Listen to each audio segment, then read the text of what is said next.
Welcome to Wisdom Whiplash, where we give you expert insights in under 5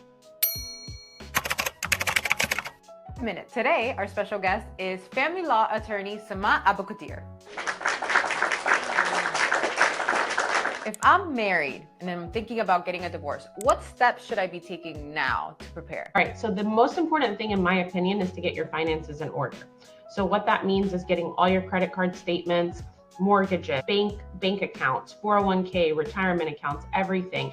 Get it organized, get a Word document, write everything down for both parties, not just yourself, but also your spouse, so that when financial disclosure time comes, you have everything organized, you know what's going on, and you know if they're withholding any information. How is property divided in a divorce in Florida?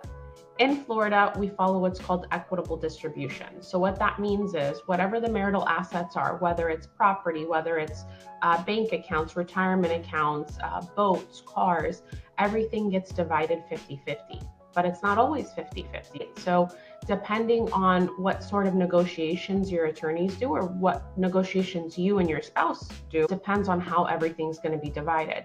If it makes more sense for one party to keep the house and one party to keep the 401k account, then that's how it will go. So it should be 50-50, but you can negotiate the terms. Sam, we all hear about these divorces that take years and get really, really expensive, especially when there's a lot of assets involved. So how can a high net worth individual prevent a long, dragged out divorce? I love this question. It is called a collaborative divorce. Not many people know that this is allowed or this is offered or this is even an option. And the reason people don't know this is because you have to be a collaboratively trained family law attorney in order to offer this service. And there are not many of us. The head of my family law department was one of the founding members of the Collaborative Law Institute. And so what this means is you stay out of court, you have multiple meetings, you have a financial expert, you have a mental health expert, and you have 2 attorneys in the room during every single meeting. You meet most likely once every 3 weeks. You meet for about a 2 to 4 hour chunk. You decide what issue you're discussing that day. You discuss that one issue. You try to get it resolved. And then when you come back for the next meeting, you try to resolve the next issue. And it takes about, I would say on average, anywhere between 3 to 5 meetings. You get that agreement in place, you file it in the court, and then you're divorced. Tell me about a prenup. What can I include in a prenup and what can't I include? So you can pretty much include everything other than child support.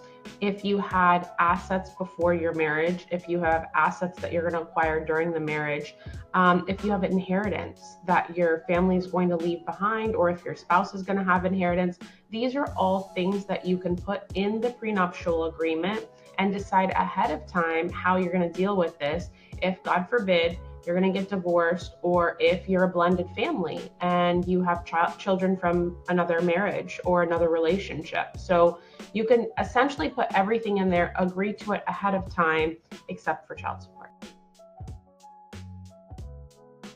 So Jess, how should shareholder agreements or operating agreements be structured to prevent an ex-spouse from gaining control or management rights in the business after a divorce? Well, with so many people being entrepreneurs and also divorce is rising, as you know, it's so important that this language is in your operating agreements or your shareholders agreement. And one of them is mandatory buyout. So if your partner is getting divorced and the spouse obtains some kind of possession and he has to transfer his shares to the spouse based on the divorce, there could be a mandatory buyout provision where I can buy out my partner. Another option that's a little bit more flexible is a right of first refusal. So if the shares are going to be transferred to the wife pursuant to the divorce, well then the operating agreement triggers a right of first refusal where I can buy the shares from her and she has to sell them to me, okay?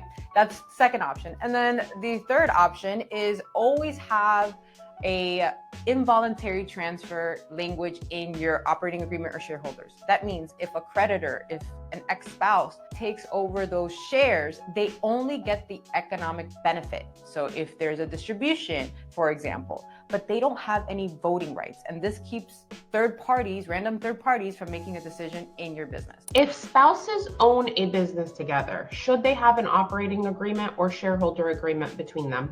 Yes, yes, any kind of familiar relationship, but also spouses when they work together. I mean, full transparency, as you know, Sam, I work with my husband and we have businesses together. And so, in order to maintain the peace in that relationship, which already gets tricky when you add work and marriage together, it helps just draw clear lines on who does what and avoids conflict.